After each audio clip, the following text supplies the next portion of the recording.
morning to everyone. Myself, Ryan Reddy. I am the creator of English Tutorial, a blog for English learner. Today, I will take the poem of class 12th RBSc. The name of the poem is The Snare. The poem Snare has been composed by James Stephens. एक beautiful कविता जो कि James Stephen's के द्वारा लिखी गई, और इस कविता में जो मेन थीम है वो आपको मैं एक साइड लाइन से बता देता हूं कि द poet was sitting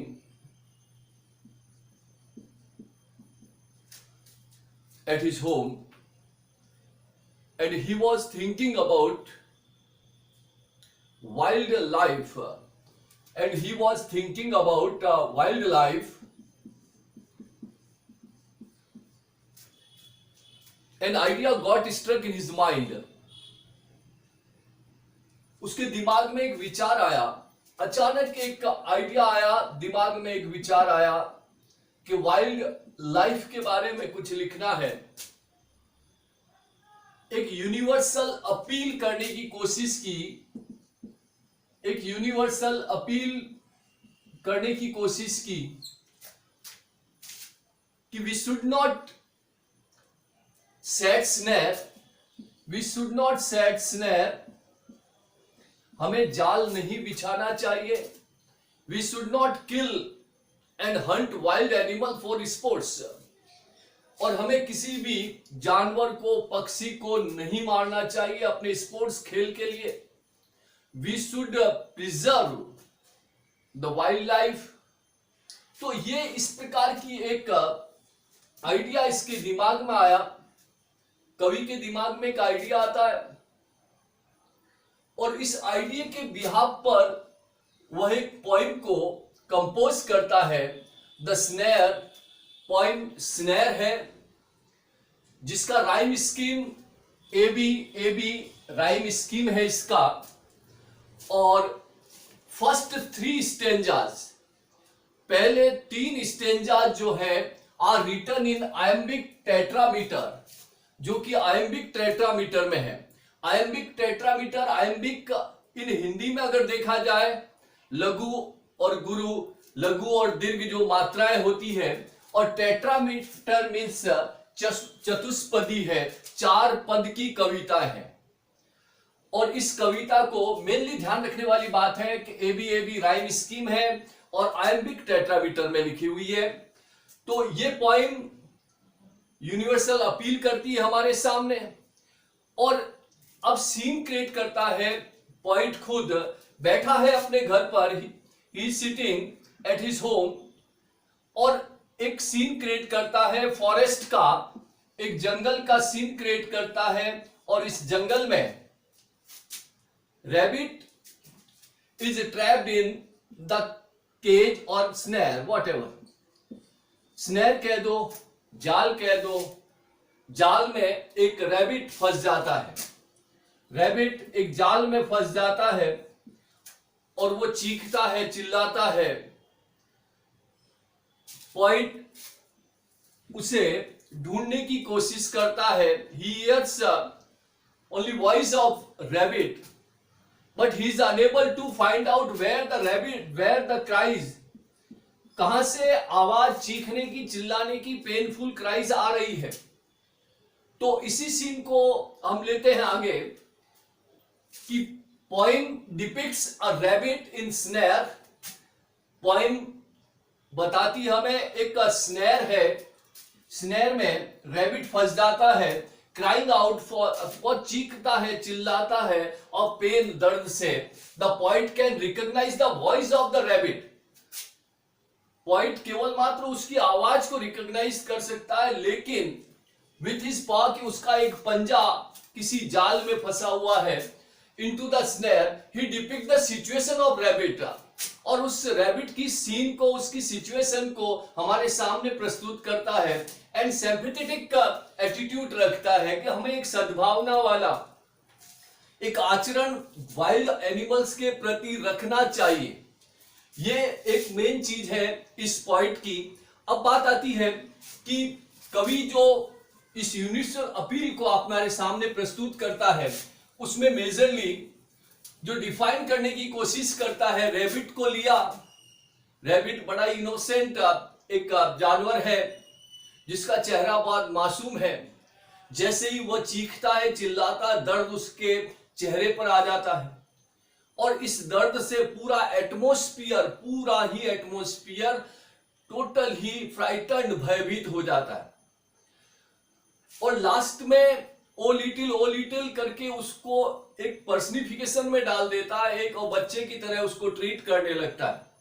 तो सबसे मेन चीज, he is extremely upset, the point is extremely upset और his earnest desire to free the rabbit from the snare. Then situation, the rabbit is, जो रैबिट है जो टॉर्चर्ड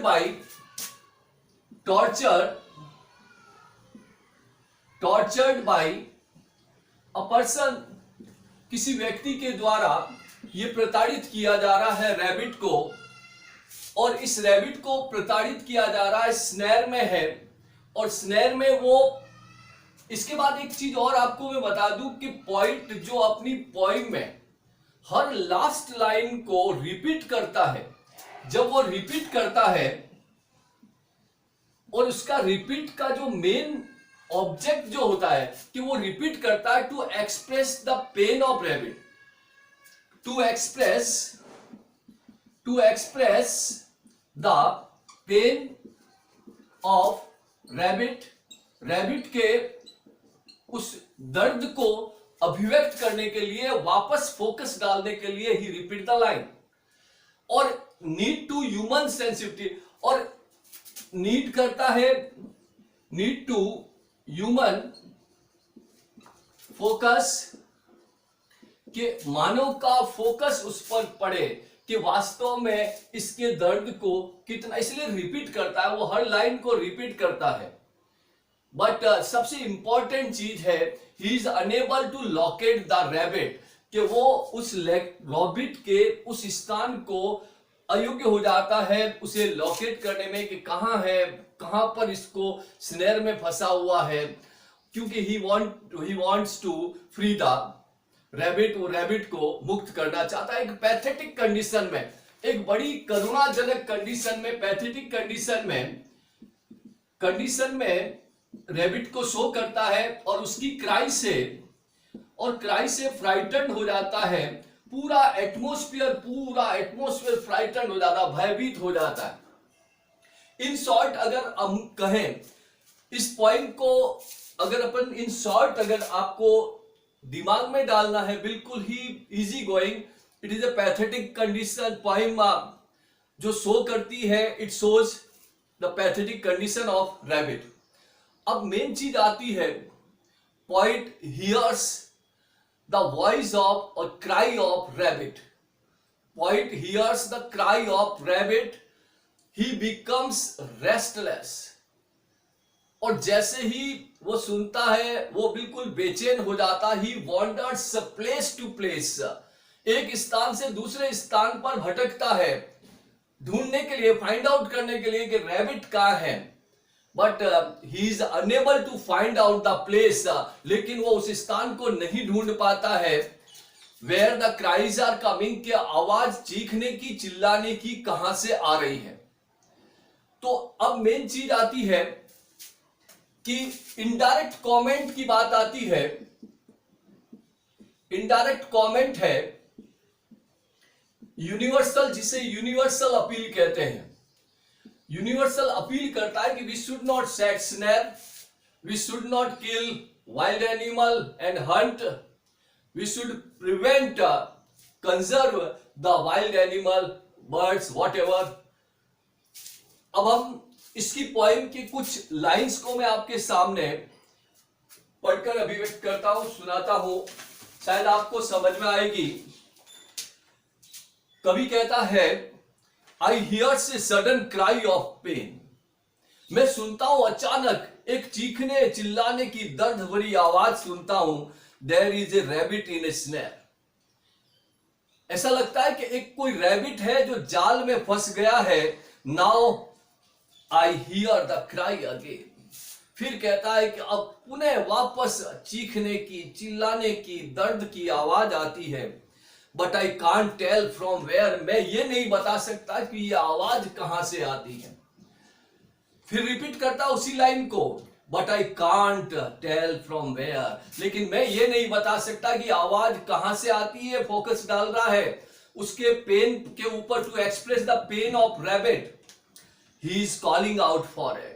वो कहता है कि खरगोश कॉलिंग कर रहा है, चीख रहा है, चिल्ला रहा है हेल्प के लिए कि कोई उसकी मदद करे और वो वहां से छूट जाए। Crying on the frightened air. और उसके चीखने और चिल्लाने की आवाज चारों तरफ पूरे जंगल को भयभीत कर देती है, वातावरण में भय पैदा कर देती है। Making everything afraid. हर चीज भयभीत हो जाती है। फिर रिपीट करता, मेकिंग एवरीथिंग अफ्रेड। हर चीज भयभीत हो जाती है। Then express the third stanza. He expresses the condition of rabbit wrinkling of his little face. उसका चेहरा सिकुड़ गया होगा, दर्द से रिंकल हो गया, सिकुड़ गया होगा। As he cries again for help. जैसे ही वो उसके बारे में सोचता है, फिर वापस चीखने की आवाज आती है मदद के लिए। And I can't find out the place. Point कहता है, जेम्स स्टीफन्स कहता है, मैं उस स्थान को नहीं ढूंढ पाता।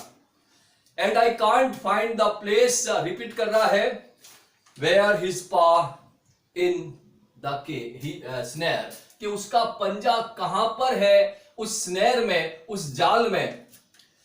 लास्ट में कहता है, लिटिल वन, ओ लिटिल वन, हे छोटे बच्चे, हे छोटे, का पर्सनिफिकेशन कर देता है।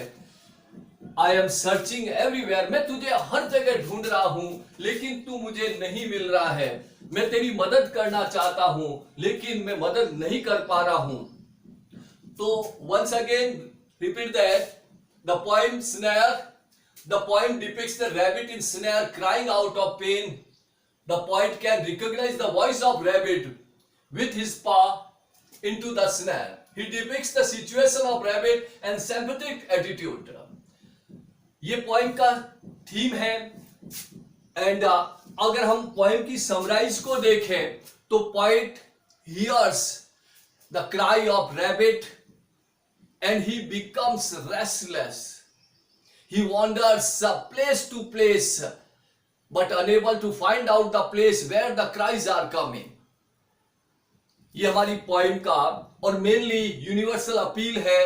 We should not set snare, we should not kill wild animals, we should prevent. And the questioning की बात आती है, सबसे मेन चीज क्वेश्चन की आती है, what is the purpose of the poet repeat the line? कि रिपीट लाइन का पर्पस क्या है, क्या पर्पस था? To express the pain of rabbit and need of human sensitivity. और उसको आवश्यकता है मानव की सद्भावना की। And what is the condition of rabbit? Rabbit की क्या कंडीशन है? Rabbit crying of pain, wrinkle face, frightened air. Then हमें उस चीज को मेंशन करना है। Why is the point searching rabbit? क्यों ढूंढ रहा है? ही wants to free the rabbit from the snare. And theme of the poem आपके सामने। What attitude does poet have towards the rabbit? Rabbit के प्रति कवि का क्या एटीट्यूड, आचरण है?